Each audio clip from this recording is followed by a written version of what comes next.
Jemi rikthyer dhe tashmë kam mysafirin këtu në studio, Agim Neziri, i cili është ekspert i komunikacionit, me të cilin do të flasim pikërisht për temën të cilën e lajmërova pak më herët, sa kemi kulturë në komunikacion, pse ndodhin aksidente të shumta, pse kemi vazhdimisht rritje të aksidenteve, edhe në momentet në fakt në vitet kur nuk kemi pas rritje, megjithatë nuk ka pas një rënje shumë e dukshme e aksidenteve dhe sidomos edhe viktimave të cilët janë pikërisht e këtyre aksidenteve rrugore.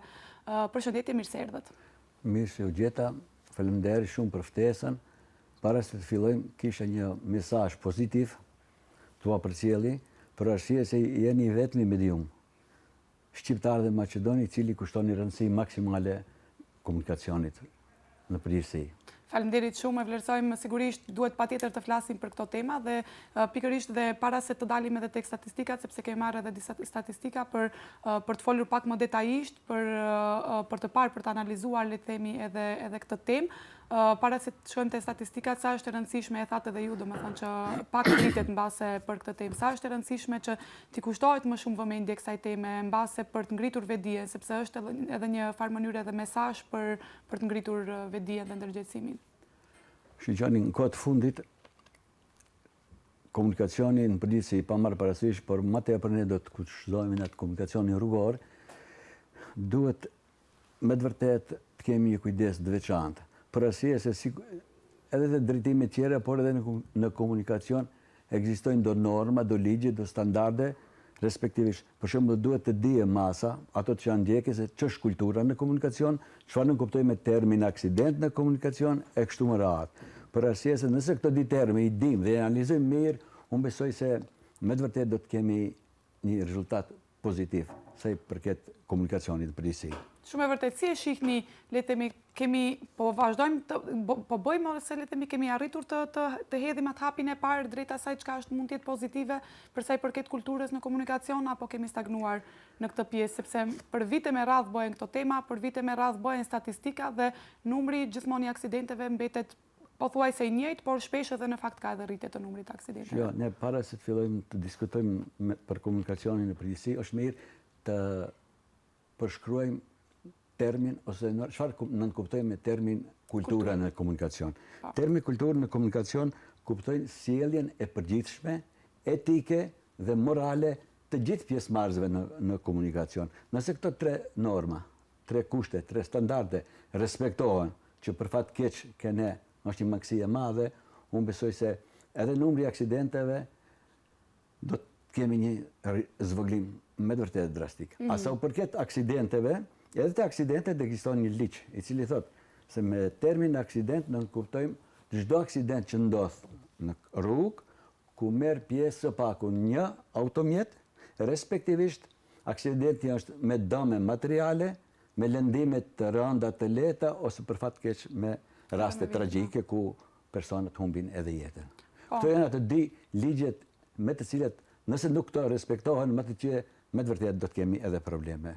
Nuk do të arrim të bëjmë një hap më pozitiv, le të themi, po do të vazhdojnë pikërisht aksidente, do të vazhdojnë edhe viktimat. Unë kam bërë edhe statistika, në fakt i kam marrë statistikat të cilat janë zyrtare, fatkeqësisht nuk i kemi shumë të përditësuara dhe statistikat, megjithatë ato statistikat të cilat i kemi, unë do doja pikërisht ta filloj me këtë, numrin e aksidenteve, duke parë nga viti 2020-2024 për të bërë edhe pak a shumë edhe një analizë ku mund shohim në vitin 2020, në fakt numri i aksidenteve në Maqedoni ka qenë 3696 dhe më pas numri i aksidenteve në vitin 2021 është rritur, duke shkuar në 4069, pra ka kaluar sipas edhe grafikës sigurisht e ka kaluar edhe 4000. Në vitin 2022 ka pasur një rënje shumë e vogël në krahasim me vitin 2021, ku numri i aksidenteve ka qenë 3951 dhe kjo në fakt në 2020 numri ka qenë sipas statistikave dhe analizave që janë bërë në 2020 ka qenë për shkak të lëvizjes më të kufizuar për shkak të pandemisë. Megjithatë, numri vazhdoi edhe të rritet edhe në vitet në vazhdim.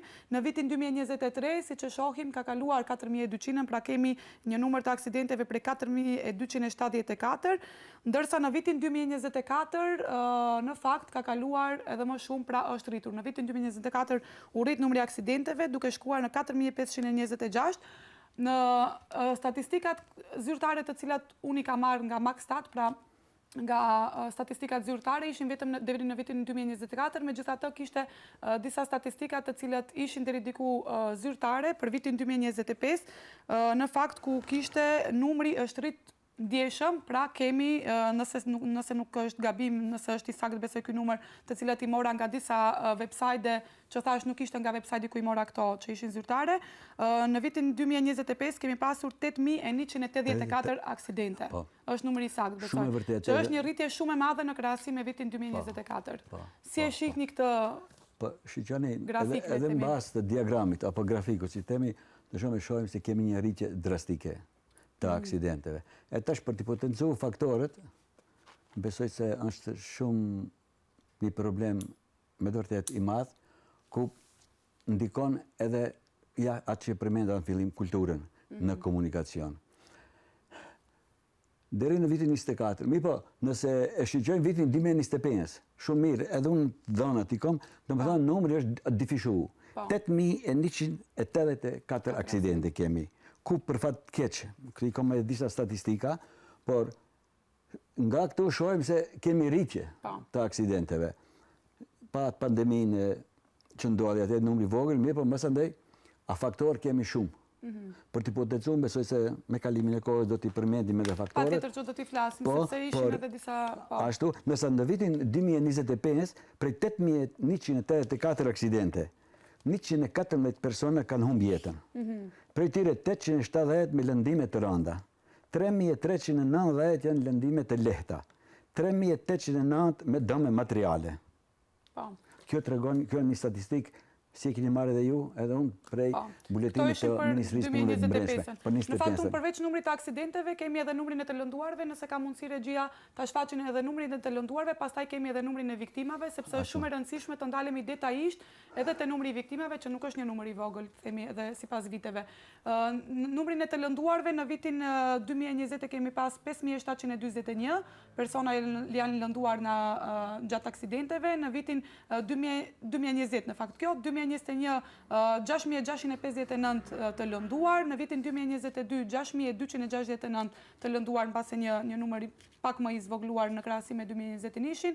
Në 2023 përsëri kemi një rritje, duke qenë se rritet edhe numri aksidenteve, kemi rritje të lënduarve në 6.978, ndërsa në vitin 2024, si që thamë që numri i aksidenteve ishte shumë më i madh dhe numri të lënduarve ka arrit deri në 7.156. Sigurisht edhe këto janë numra shumë të mëdha, por do të fokusohemi më shumë tek numri i viktimave, sepse me fatalitete ka pasur aksidente të shumta. Nëse ka mundësi regjia, të shohim edhe numrin e viktimave për vitet 2020-2024. Fotografin tjetër, numri i viktimave, po.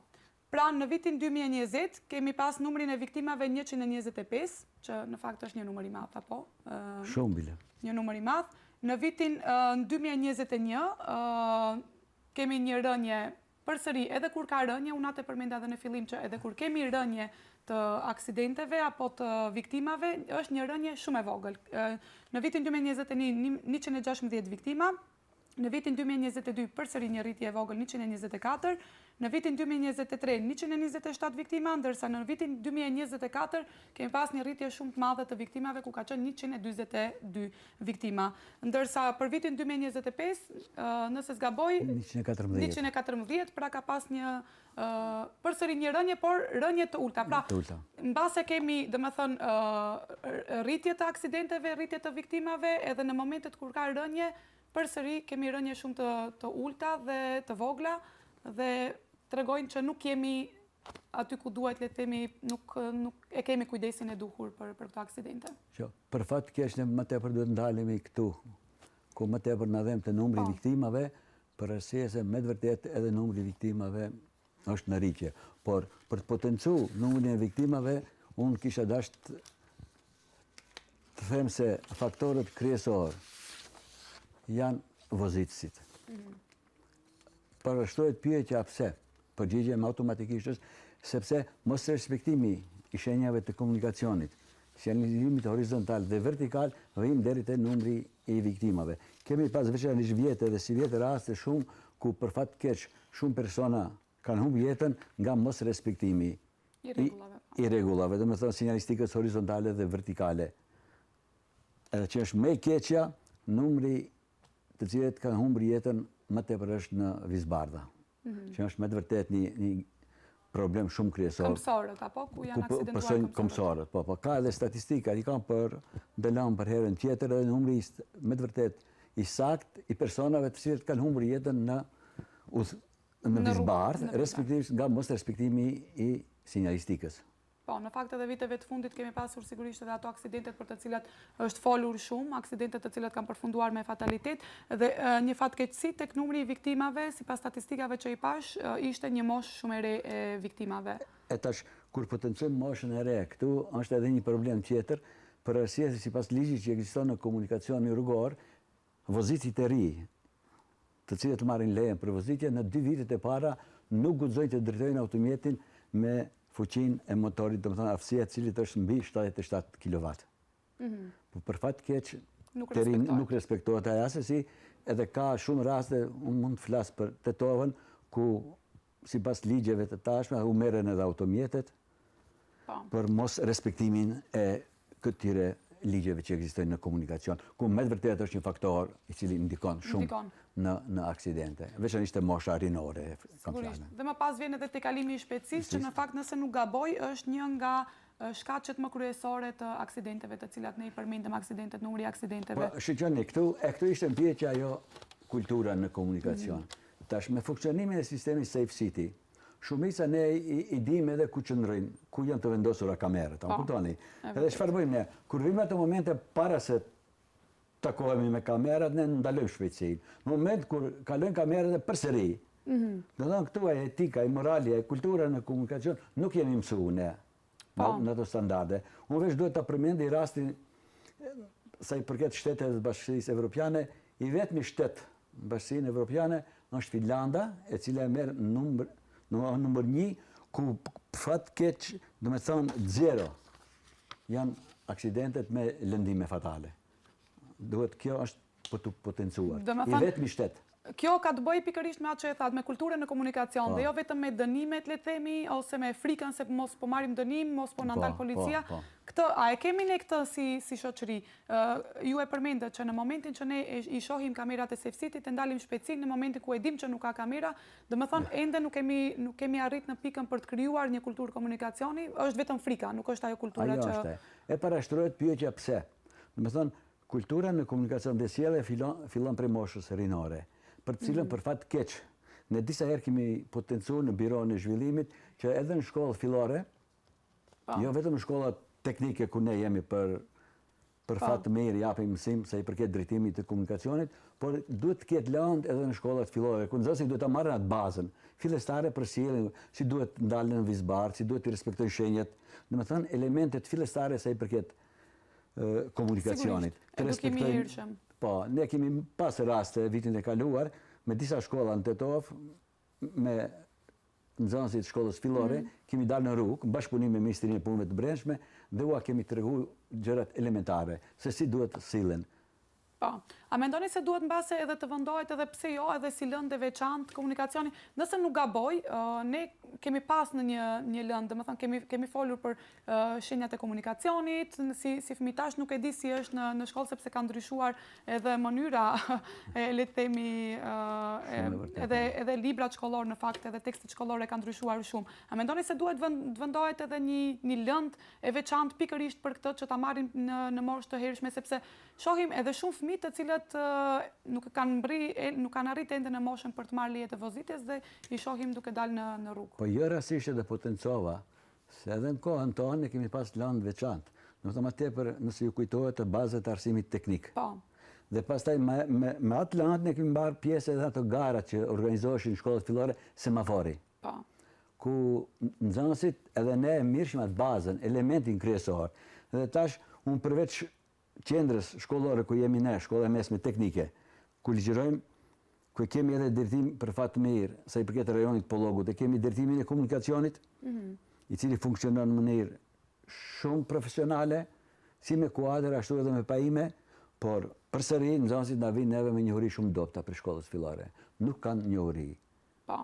Pra mungon një huria. Në të fillojmë në prej moshës 50 vjeçare më nalt të diskutojmë për kulturën dhe sjelljen e komunikacion. E jo prej klasës 3, 4, 5 e më lartë. Që duhet bëhet më herët për ta marrë edhe atë. Në atë mënyrë do të vinë shprehje e mund të konkurrojmë me shtetet evropiane. Një edita. Është shumë me rëndësi të potencojmë ku tha shumë se kultura. Mërgjimtarët tanë që janë në Zvicër, edhe në shtetet e perëndimit. Çfarë sjellje kanë atje, ju lutem?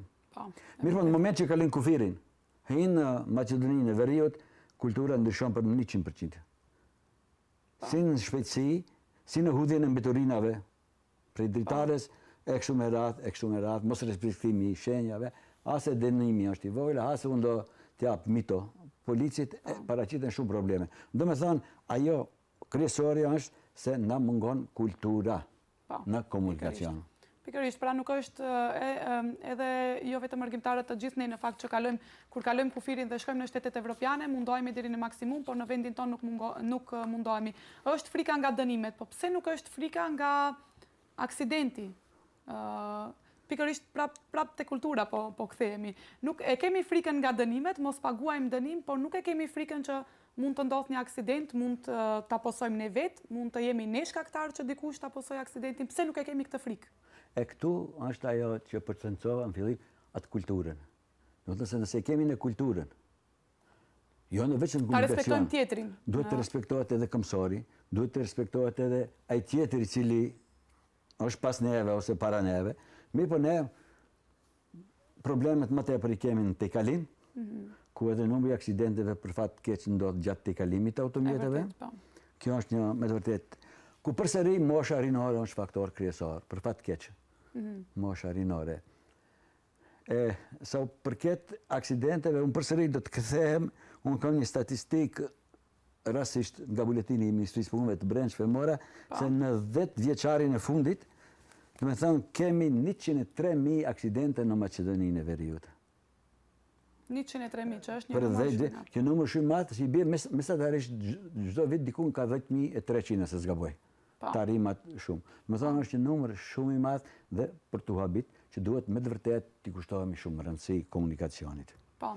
Edhe një, jo vetë shkollat fillore, po unë kisha propozuar që edhe në shkollat e mesme drejtimet, për shembull në gjimnaz, në shkollat drejtime tjera që janë, jo vetë shkollat teknike jo, nuk e kemi drejtimin e komunikacionit, unë kisha apeluar edhe shkollat tjera të mesme që janë, bare një landë kënë sigurinë në komunikacionin rrugor, unë besoj se dikështë luajt një rol shumë të rëndësishëm.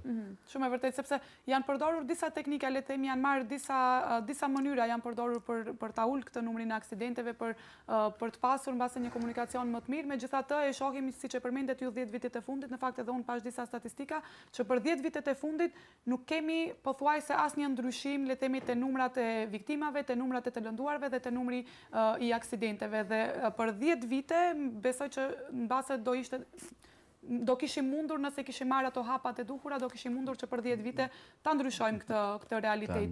A ka të bëjë edhe teknologjia e re, përmendem edhe Safe City dhe do ndalem pak edhe te Safe City.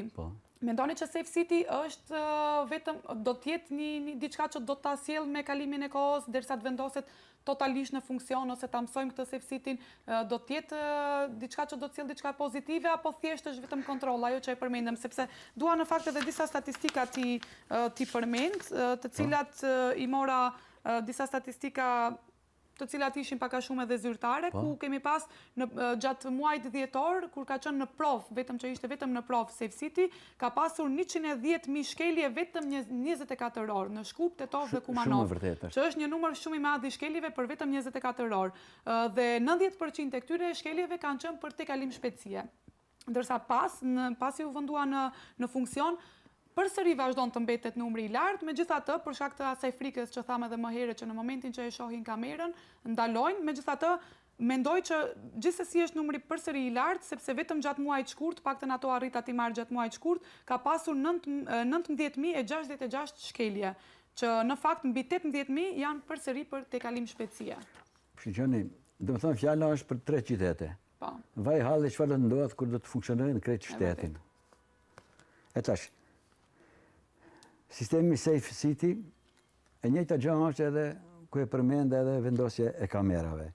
Por unë kisha me të vërtetë në Shqipëri në kohë të fundit përdoret edhe Ministria e Punëve të Brendshme përdor dronët.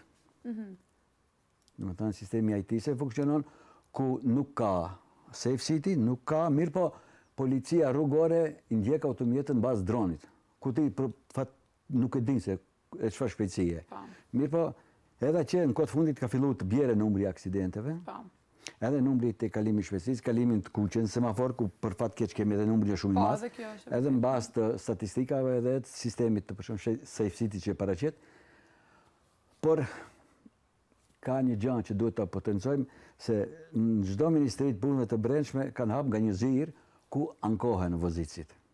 Ku me të vërtetë çelin punë tash një problem plus Ministrisë Drejtësisë. Për arsye se kanë drejt vozicit të ankohen, e procedurë mos tash kanë ngjyq andaj këndej derisa të vijë përgjigjet merr. Do të thonë vozici kalon një kohë, do të thonë rritet kjo procedurë. Kjo ndodh në të Safe City, domethënë për ankesat nga Safe City. Për shembull kemi në rastin ka qenë sigurisht edhe krejtësisht e bashkë te gazetari juja ditë bashkimit. Në intervistë pata edhe me te, për shembull në rrugën kryesore, rruga e Lindenit, është një problem shumë kryesor që, domethënë kamerat janë vendume, infrastruktura rrugore është shumë e dobët, nuk kemi rrugë apo stafat për kthyer në gjatë, dhe këtu me automatizëm çfarë ndodh? Në momentin që ti je në ngjyrën e gjelbërt, domethënë je tu kalu. Me tollovinj që ndodh në rrjetin rrugor, do me automatizëm gjysma e veturës kalon në ngjyrën e gjelbërt, gjysma ngel të kuqen, edhe automat sistemi safe city trok dhe paraqiten dënimet.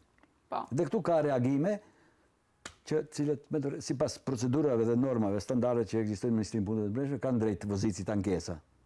Pra kanë të drejt vozicit në momentin që ngjyra e gjelbërt pra shuhet ndizet, kanë të drejt të kalojnë në semafora, apo është shenjë për t'u ndaluar më herët? Është rastësisht edhe në televizionin programi Ditë radios nëse zgaboj, gazetari atë në rast kishte pas një dënim dhe më lajmërua tha profesor më ka rrok tha safe city mirë për kam qenë ngjyrën e kuq në moment. Në komunikacion ekziston edhe atë një ligj. Ku i thashën lirisht këtë ligj dhe të thirresh, unë besoj se me automatizëm, nëse je i pari ose i diti, në moment që paraqitet ngjyrë e verdhë, je tu kalu, sipas ligjit ke të drejtë. Për arsye nëse ti frenon, domethënë në rrezik je që të ketë aksident dhe krijohet një tollovin i zinxhir aksidentesh. Do thonë derisa funksionojë ngjyrë ti mund të shfrytëzosh. Por në momentin që dele kuqja duhet stop. Domethënë atje ka një presje e cila në aspektin juridik ka një domethënie shumë të madhe. Si një presje kemi thënë dënon një pjesë të liron për shembull prej dënimeve. Është liçaj, atë mundit edhe juve të vazhdoj lirisht unë.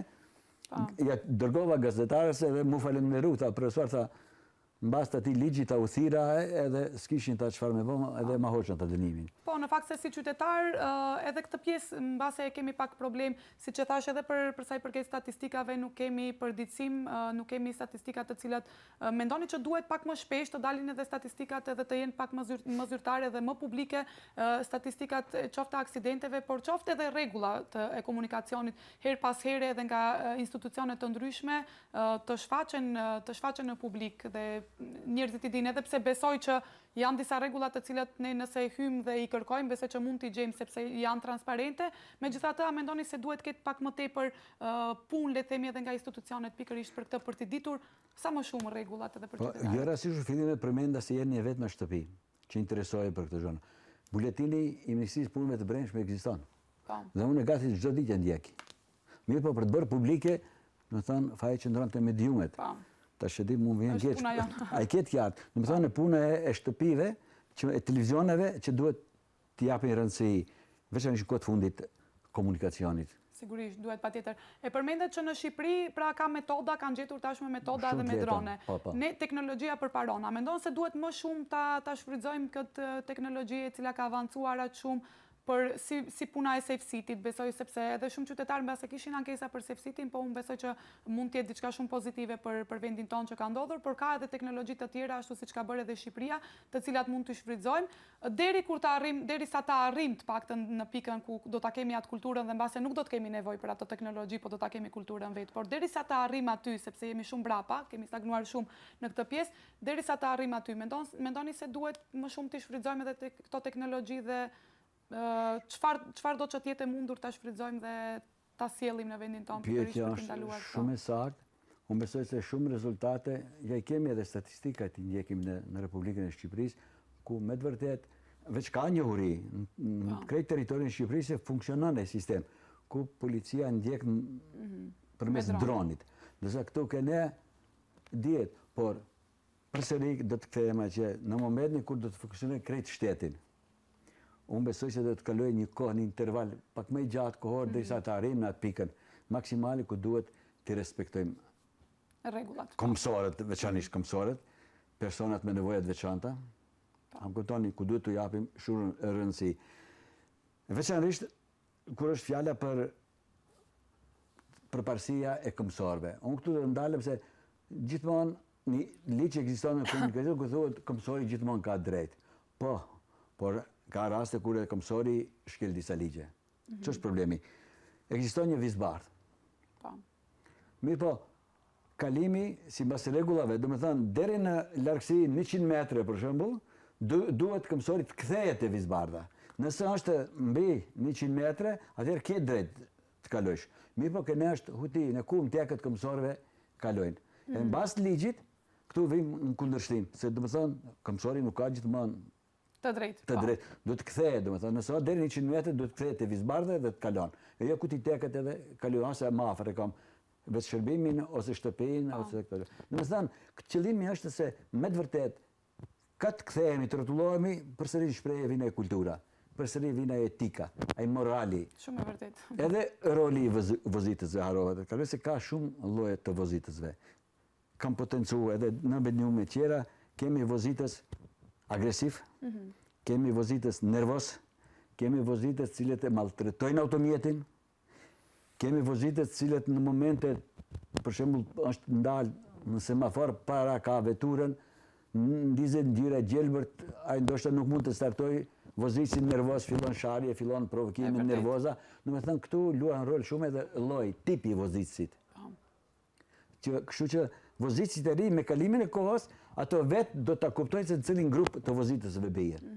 Koha e reagimit. Po. Domethënë vjen shprehje këtu. Se ekziston edhe një ligj komunikacion sa i përket kohës së reagimit, domethënë me automatizëm vozitësi do të bjerë në atë kategori që cilit grupi i takon.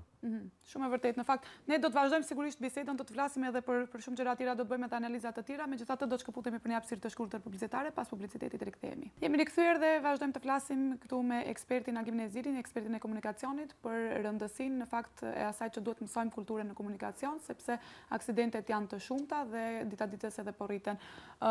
Zoti Neziri, unë dua tash, sepse e folëm para se të shkëputemi për publicitet, e folëm për pjesën e këmbësorëve, të drejtat e këmbësorëve, të drejtat e vozitësve apo llojet e vozitësve o shoferëve, le të themi. Megjithatë dua të ndalem pak teksa jemi edhe tek këmbësorët, po edhe tek pjesa e aksidenteve që mund ndodhin ose llojet e vozitësve, të ndalem te pjesa edhe të parkimeve, sepse shpesh ndodh që aksidente të shumta ndodhin edhe nga veturat e parkuara, të cilat nuk janë parkuar në vendet e duhura.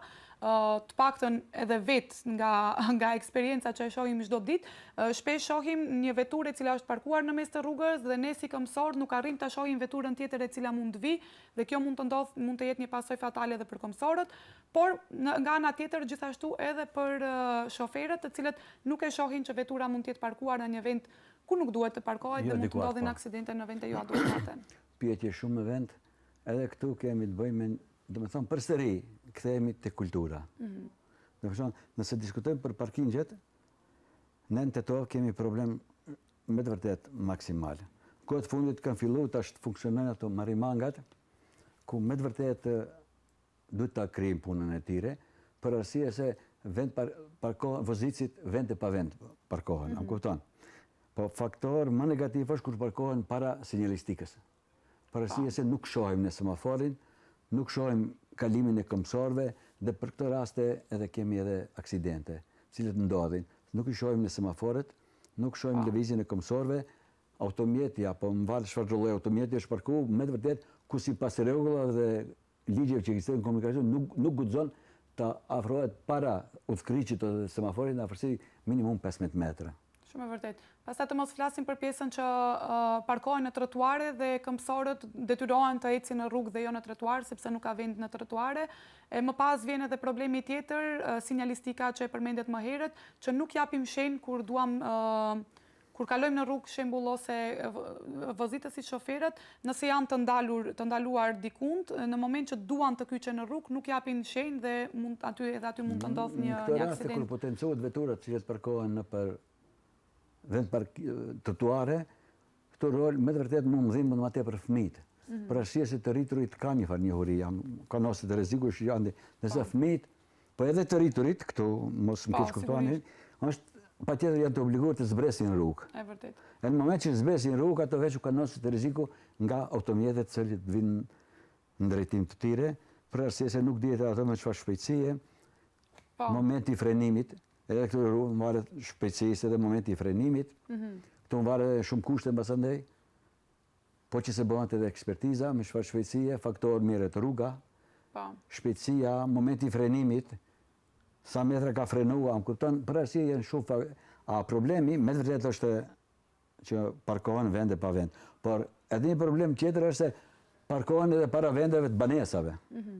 Që me të vërtetë paraqet një rast, kemi raste urgjente, kemi raste ku personat vërtet kanë nevojë për ndihmë, janë të obliguar për shembull presin derisa të vijë ai zotriu me veturën të largon.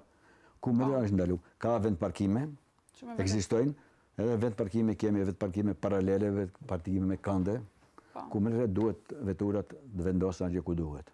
Shumë e vërtet në fakt edhe mirë që e potencuat, sepse ka pas raste përveç që mbase nuk respektojmë njëri tjetrin gjatë rrugës pra në komunikacion, shpesh nuk respektojmë edhe ambulancën, nuk respektojmë policinë, nuk respektojmë zjarfiksin, parkohemi në vende ku mund ta pengojmë hyrjen e një ambulance apo të zjarfiksve. Në fakt nëse s'gaboj, vitin e kaluar një ndërtesë e cila mori flak pikërisht këtu në Shkup, zjarfiksi nuk mundeshte të hyjë vetëm për shkak të sepse nuk mund të gjenin pronarët e veturave të cilët ishin parkuar aty. Si e shihni edhe këtë pjesë që nuk respektojmë, edhe në komunikacion nuk respektojmë ambulancën. Shpesh ndodh që dikush ka lishuar muzikë në vetur, nuk e dëgjon që ambulanca po kalon, nuk ja liron rrugën, e shohim her pas here edhe këtë gjë.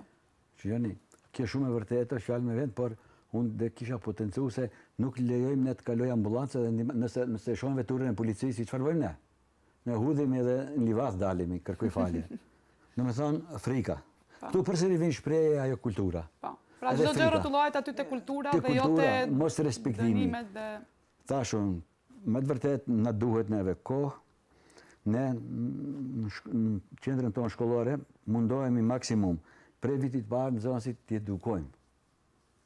Baza. Mirë po potencova edhe në fillim, është me të vërtet fatale se fillon kultura prej moshës 15 vjeçare. A duhet kthehemi me të vërtet shumë më herët. Më herët, po. Po mos përsëritemi, se me të vërtet komunikacioni është një faktor numër 1. Ku 3 elemente kryesore përbëjnë sigurinë në komunikacion, dhe më thonë vozitja, automjeti dhe rruga. Nëse këto të trajat i kemi si duhet, unë besoj se si që kemi rastin në Finland, por në për të arritur në Finland në duhet shumë kohë, besoj se atë punë se di. Pra derisa ta arrim të ajo kultura që ta marrim atë kulturën e Finlandës, mendoj që duhet të ketë dënime më të shumta dhe ato dënime të funksionojë edhe sistemi, sepse pastaj është krejt temë tjetër që edhe në këtë pjesë ne jemi pak keq, nuk funksionon sistemi si duhet, dikush me njoftësia, dikush po përparojmë, hedhim hapa pozitiv në këtë pjesë, po që nuk jemi bashkë në nivelin e duhur edhe në këtë pjesë, apo? Shiqoni, unë derisa kemi rastet kontrolës, ne si vozitës, në momentin që ndalon policia për kontroll, rutinë, e cila është drejt e tyre, mirë për shfaqet një element kryesor që ne kapemi për telefoni. E kam dajën, e kam mingjën, e kam atë këtë, domethënë intervenime. Kjo gjë duhet të ndalohet tuk ne. Edhe nëse ajo ndalohet, edhe faktorët tjerë, mirë po këtu çfarë duhet bëjmë? Është mirë që duke filluar prej shkollës fillore të mesme e më lartë të ketë trajnime, të ketë seminare. Am këton, rinia duhet, veçanërisht se faktor për të shkollë të fundit kemi me rininë, të cilët për fat keq duhet të potencoj shumicë e tyre në ndikimin e drogës, drejtojnë automjetet, të dehur. Statistikat i kam, por nuk duhet t'i bëj publike, ku me të vërtetë faktor numër 1 dhe apeloj deri te Ministria e Punëve të Brendshme që me të vërtetë merr një organizim, se përdorimi i drogës në kohë të fundit është në rritje. Pikërisht desha të ndalem edhe te kjo pjesa, domethënë vozitja në ndikimin e alkoolit, vozitja gjithashtu edhe me telefon në dorë, pra shpesh përdorimi i telefonit është shkaktar për një aksident, por edhe ndikimi i alkoolit dhe kjo mbase ndodh mbase duhet të shtojnë kontrollet në këtë rast, sepse vetëm para disa javësh e kishim edhe rastin në fakt në Shqipëri, ku në ndikim të alkoolit ndodhi një ngjarje me fatalitet, ku humbën jetën 2 fëmijë dhe këto raste në fakt duhet të jenë pikërisht ato raste kur ne duhet të ndërgjegjësohemi. Nuk duhet gjithmonë të reagojmë kur ndodh diçka, duhet të reagojmë gjatë gjithë kohës, po të paktën kur i dëgjojmë këto raste të ndërgjegjësohemi më shumë. Janë raste rëndësishme ku për fat keq kemi pas edhe rastet këtu në Maqedoni, kemi shumë raste, por rasti më i freskët është rasti i Frosinës, e cila humbi jetën në Vizbardh, ku personi në gjendje të dehur, edhe plus semafori ngjyrë të kuqe, mori jetën një vajze 3. Me të vërtet është rinia duhet të vedisohet. Por në çfarë mënyre? Thash unë potencova, ndikon shumë edhe edukata familjare. Sigurisht. Po, kemi shumë të rinj që drejtojnë automjetet pa leje të vozitjes. Në kalim në Uskriq, edhe pse me ligj është e ndaluar, domethënë përdorimi i telefonit, ne kemi shumë raste kur telefonat nuk ndahen. Domethënë non stop me telefonat në vesh rin. Jo veç rinia, por edhe mosha madhore. Domethënë duhet të funksionojë edhe ai, duhet të jenë fuqi edhe sistemi i përdorimit të telefonave, përdorimit të ripave sigurimit, i cili luan një rol shumë të rëndësishëm, veçanërisht gjatë momentit të frenimit. Për arsye se ripi shpëton edhe jetë. Këtë gjë duhet ta dimë. Ky është edhe një problem tjetër, pastaj që paraqitet. Domethënë, në komunikacion kemi një zinxhir. Një zinxhir që me të vërtetë nëse krejt këto elemente, për fat keq negative, i mbledhim, do shohim, do dimë rezultat se i fundit si rezultati kemi kulturën. Do thonë, përsëri potencoj kulturën e cila duhet të respektohet, nëse jo 100%, bërë një 80%, besoj se do t'ja arrijmë qëllimit.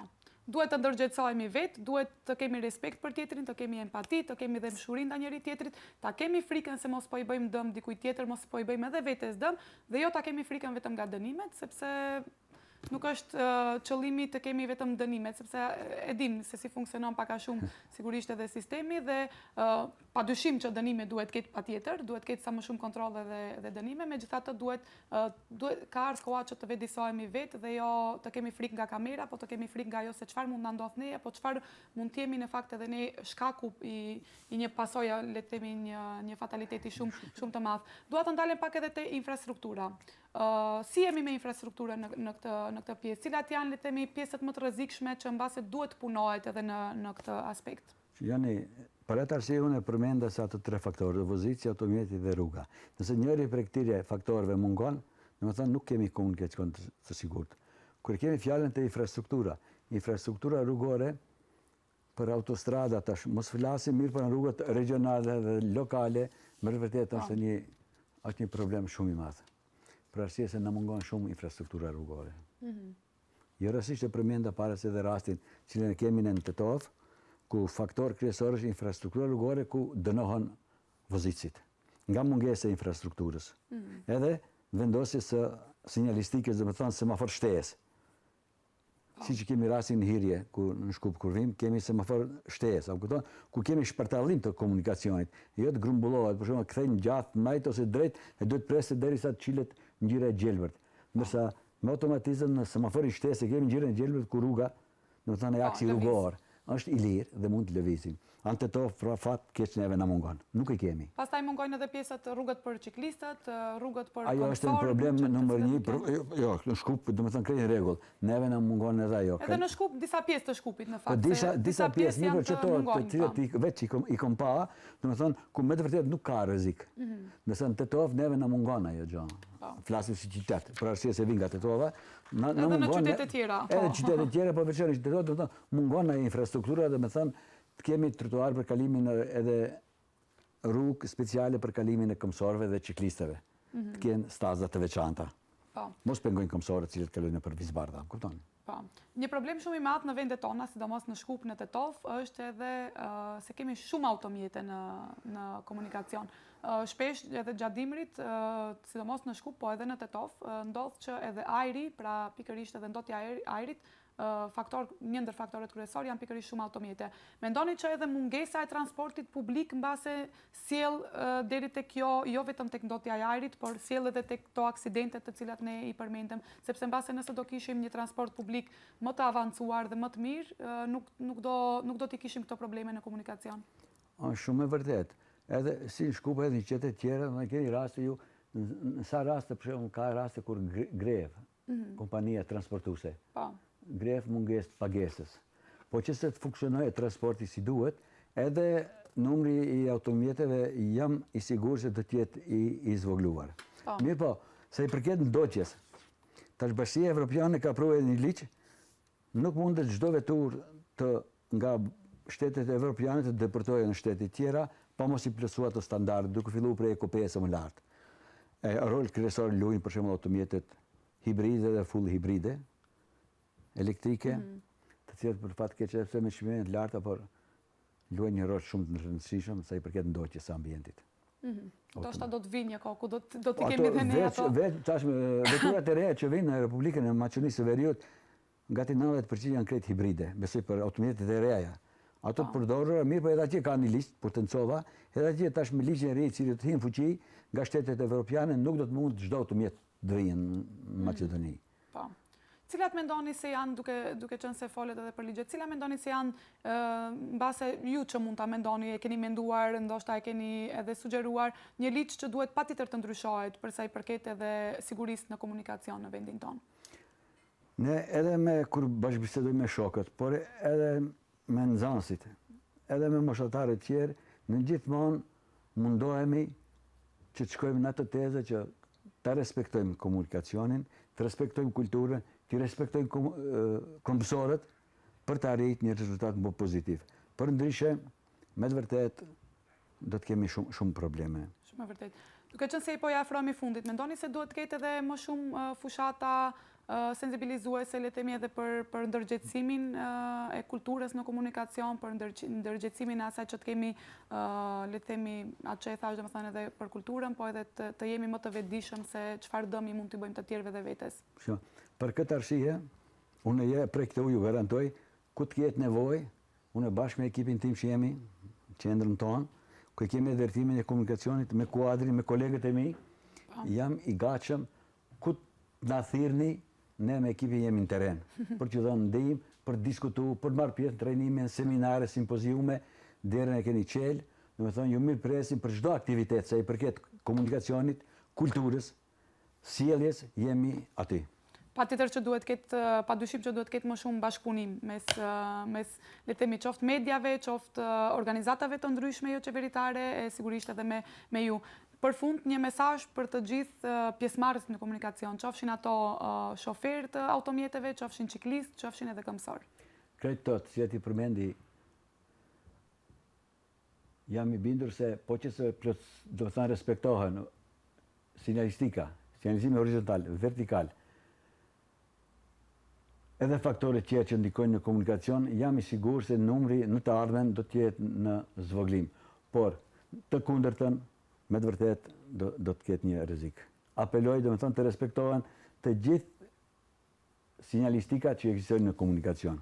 Po, të respektojmë një herë veten, pastaj të respektojmë të tjerët dhe kështu do të avancojmë, sigurisht që do ta ulim atë numrin e aksidenteve, do ta ulim numrin e viktimave, por do të avancojmë edhe vendin tonë sigurisht me këtë. Zotin Neziri, faleminderit shumë që ishit pjesë e emisionit, faleminderit shumë që jeni gjithmonë i hapur për ta diskutuar këtë temë që unë besoj që është shumë e rëndësishme. Faleminderit. Ishte kënaqësi të jem këtu dhe gjithmonë jemi gatshëm të jem me ju. Shumë faleminderit.